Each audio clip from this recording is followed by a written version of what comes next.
Hello tout le monde! Aujourd'hui c'est un temps de fête à la grenouille, mais nous on avait plutôt envie de poisson. Alors on va retrouver Stéphanie de la poissonnerie Belloc et Kamel du stand La Marinière du marché Victor Hugo qui vont nous présenter deux techniques incontournables de la découpe du poisson. Poisson que vous retrouverez sur monpanier-mvh.com. Bonjour Stéphanie. Bonjour Audrey.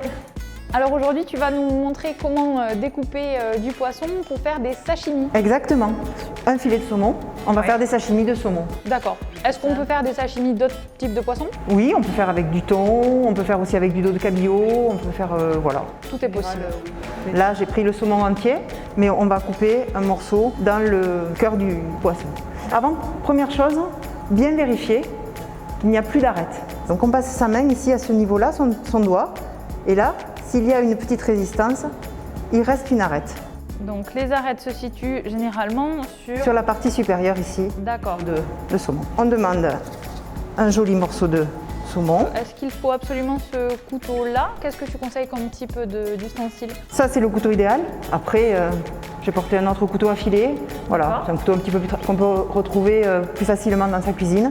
La peau se décolle un tout petit peu ici, là. Ouais. Voilà, pareil pour l'autre côté. On glisse doucement son couteau.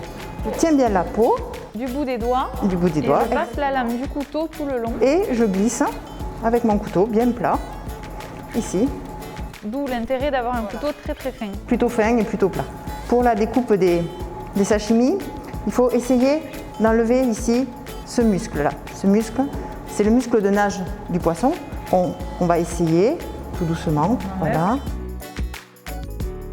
On partage donc le dos de saumon. On va découper des tranches de 1/2 centimètre d'épaisseur. Est-ce que d'ailleurs il faut faire attention à la provenance de son poisson? Nous on travaille avec du saumon écossais label rouge. Un petit conseil d'assaisonnement peut-être? On peut préparer un petit condiment à base d'échalotes, gingembre et sauce soja, des citrons, alors varier un petit peu, le citron vert, le citron kombawa, un petit filet d'huile d'olive pour sortir un petit peu des classiques de la sauce soja. Et si je veux transformer mes sashimi en sushi, c'est facile, il me suffit de faire cuire du riz gluant. Exactement. Merci beaucoup Stéphanie d'avoir partagé avec nous votre technique de découpe des sashimi. Et maintenant on retrouve Kamel pour sa technique de découpe des ceviches.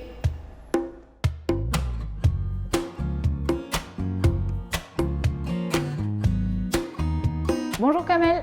Bonjour Audrey. Mon petit doigt me dit que toi ce que tu préfères c'est le ceviche. Tout à fait. Allez, est-ce que tu pourrais nous montrer ta technique? Allez, c'est parti. Alors pour cela, on aura besoin d'un filet de dorade, sans peau, désarrêté.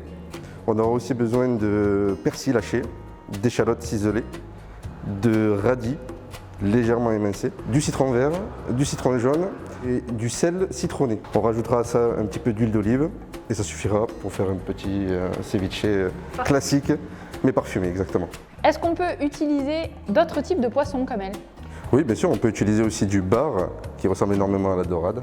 Mais du baryton ou du loup-bar? Plutôt du loup-bar. Ça marche. Avec ceci, on peut aussi utiliser, pour faire du ceviche, du saumon. On peut aussi utiliser du dos de cabillaud sans arête. Est-ce qu'on part sur des cubes ou des lamelles? Qu'est-ce que tu conseilles?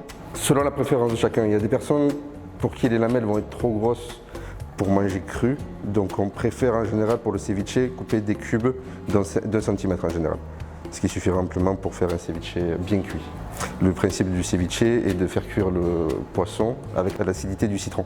Donc plus c'est fin, plus le citron pénètre. On va couper des petits carrés d'1 centimètre. Il est important de ne pas laisser ses doigts traîner sur le poisson, sinon on risque de se faire mal. Mais c'est de faire glisser son couteau sur la phalange supérieure ici. Ok. Donc on fait glisser le couteau ici et on le laisse après tranquillement faire son chemin sur le poisson.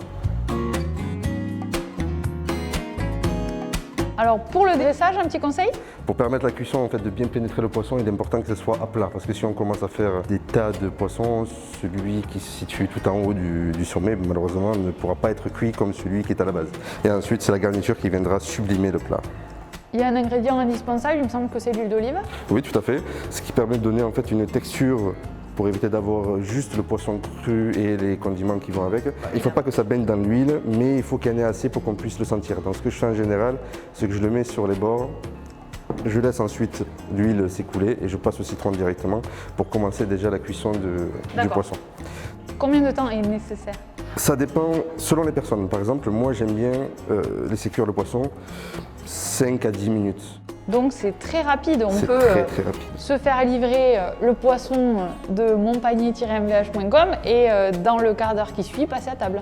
Je finis avec ma petite touche de persil. Magnifique! Du sel citronné pour permettre d'accélérer aussi la cuisson et donner du goût. Et votre ceviche est prêt. Super, il est trop beau. Merci beaucoup Kamel d'avoir partagé avec nous ta technique de découpe pour ce très beau ceviche qui fait très envie. N'hésitez pas à liker, commenter et partager cette vidéo autour de vous. N'hésitez pas non plus à commander dès maintenant votre poisson sur www.monpanier-mvh.com.